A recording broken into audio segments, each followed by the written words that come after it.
Hello students, let's go ahead and talk about the simple past tense. This is the first tense that we will learn that you will use when you describe actions that happened in the past. As with all of the tenses, what we need to find out is when do we use it, how do we form it, and with the simple past, the pronunciation. Just like we had to do that with the simple present tense. With the simple past, it is very important because we're going to talk about words, not just verbs, but words that end with ed, how they can have three different sounds for the ending. Also, let me apologize. I've got several mistakes on these papers, but hopefully it won't distract you from learning. Okay, when do we use the simple past tense? We use it for actions that started and finished at a specific time in the past. For example, I walked on the beach yesterday. She cooked dinner 2 nights ago. We went to France last year. All of these actions started in the past and they finished in the past. Okay, so the next question is, how do we form the simple past tense?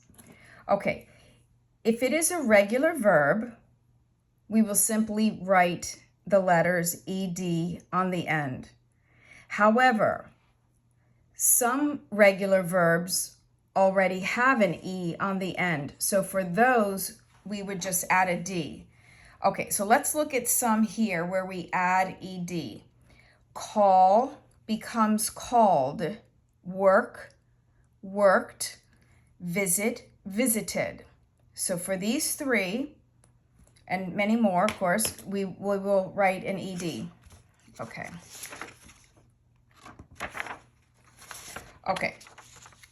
With this list, these verbs already have an e on the end. So for these, we're just going to put the letter D. Arrive will become arrived. Chase, chased. Hesitate, hesitated. Injure, injured.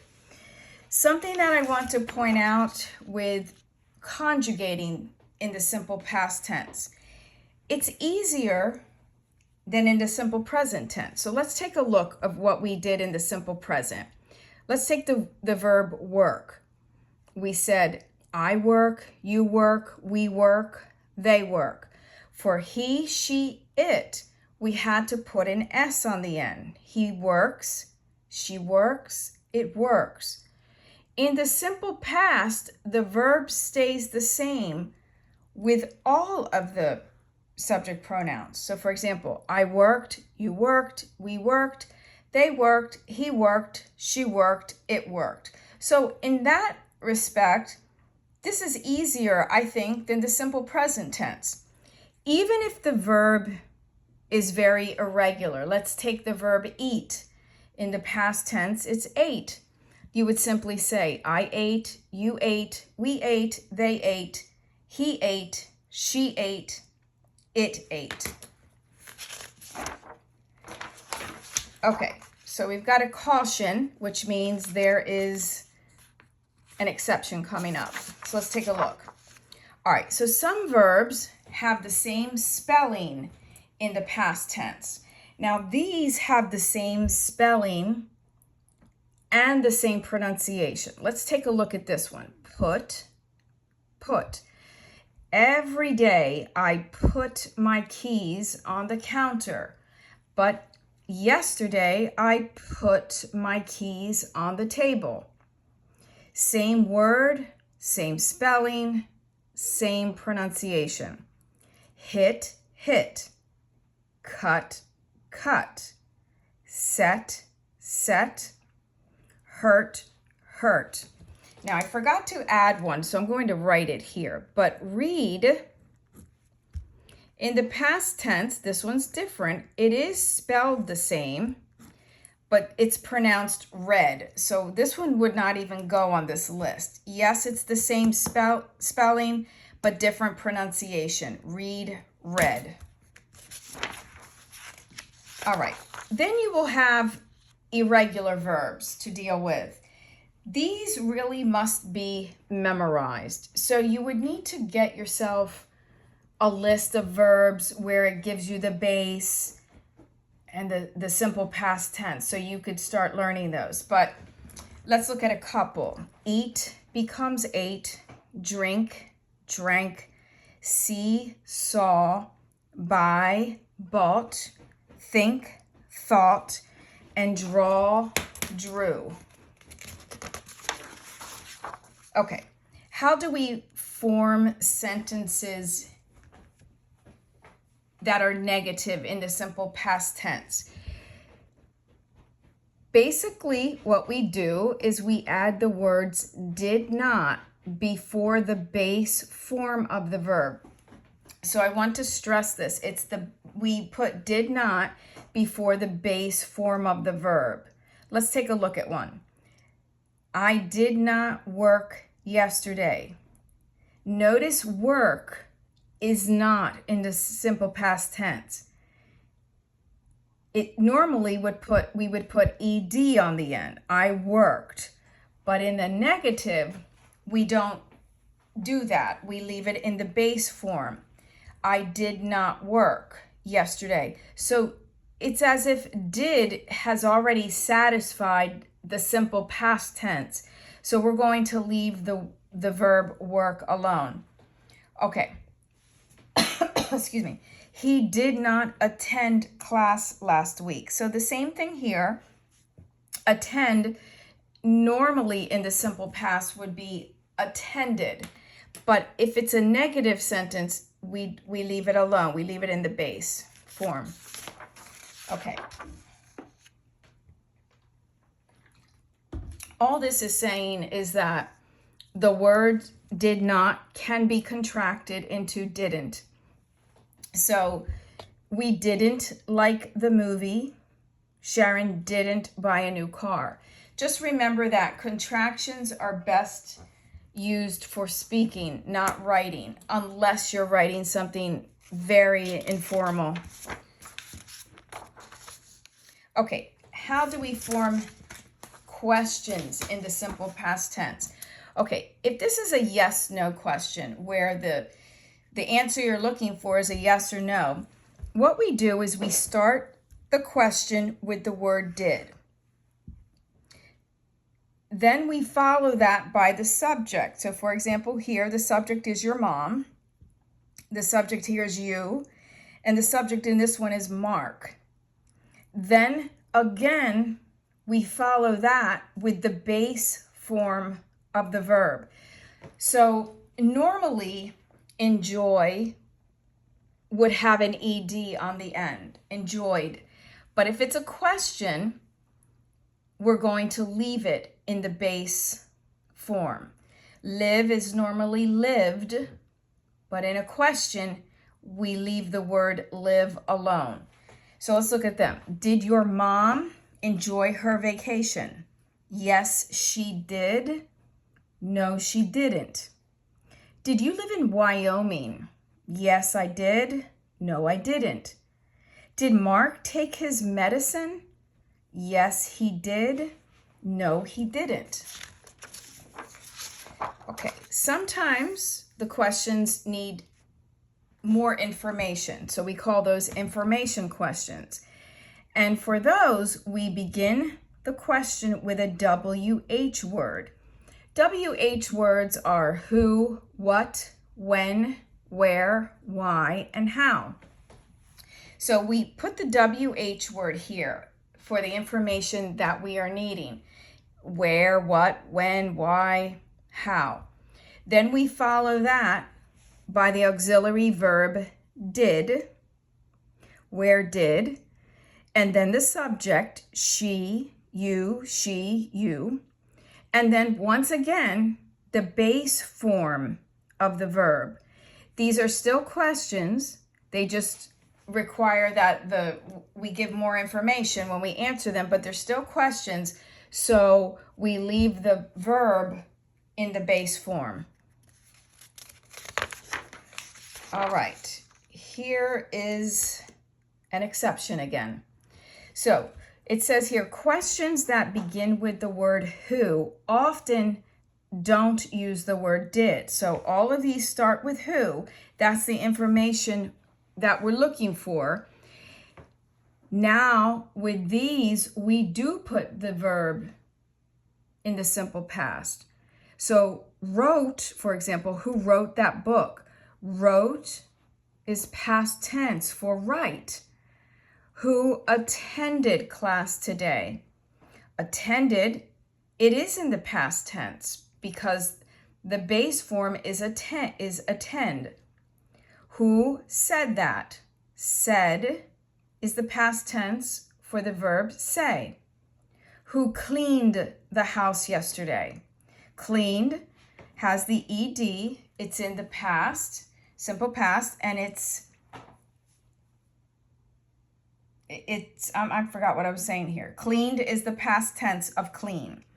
And who liked has an ed, so that is also in the simple past tense. Okay, now let's talk about the pronunciation of verbs and words that end with ed. If you remember with the simple present tense, when the word ended with the letter S, it could be pronounced like an S, like a Z, or like ez. Well, we have something similar here with words that end with ed. They can sound like a T, or a D, or simply id. Now, learning how to pronounce words that end in ed is a lesson in itself. But to briefly go over that with you, in the base form, that's what we're talking about, of verbs, if you hear a D or a T sound, when you do put the ed, it will be pronounced id, and you will give it an extra syllable. So for example, in the base form, this word is visit. There is a T sound on the end. And there's also two syllables, visit. Once I put ed, this will get an extra syllable and sound like id. Visited. Let's look at another one.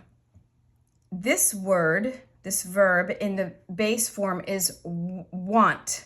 So that has a T sound also.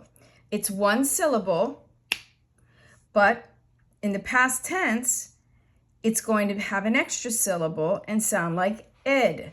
Wanted. This word, the base form of this verb is need. That has a D sound on the end with one syllable. Need. So in the past tense, it will have an extra syllable and sound like id. Needed. We have another one, expected and separated. So separate, that's 3 syllables. So in the simple past tense, we're going to give it an extra syllable. It will have 4, separated.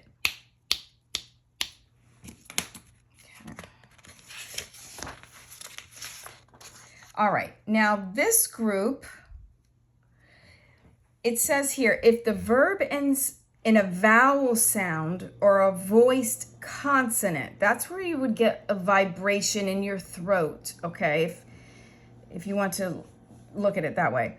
If it ends in a voiced consonant, such as an L, N, R, B, G, M, Z, S, V, then the ED ending sounds like a D, D. And it does not create an extra syllable. So let's look at this. Call. All right, call has 1 syllable, call.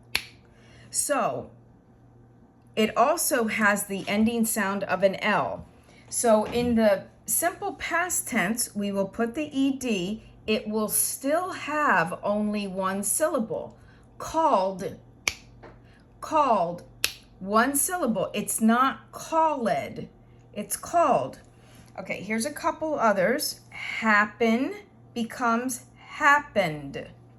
Maintain, listen for the D sound, maintained. This one, I meant to cross this off. This got here by accident. Okay, so a couple others here. Cover becomes covered. Climbed, jogged, blossomed, buzzed, improved. Okay, if the verb ends in an unvoiced consonant, such as a P, K, F, GH, SH, CH, SS, C, or a K, then the ED ending sounds like a T, t, and it does not create an extra syllable. So if we look at this word, develop, it ends with a P sound. We put the ED, and also develop is 3 syllables.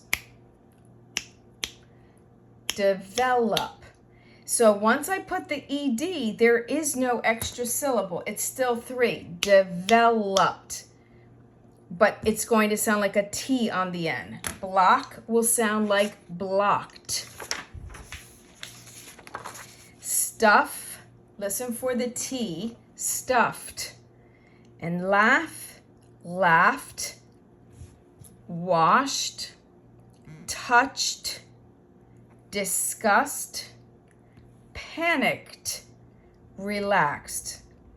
This probably is overwhelming to you. It would be to me, but believe me, you can do it. Just take a few verbs at a time and learn the pronunciation of them, and before you know it, you'll be speaking like a native English speaker before you know it. That's all, and I will see you on the next one.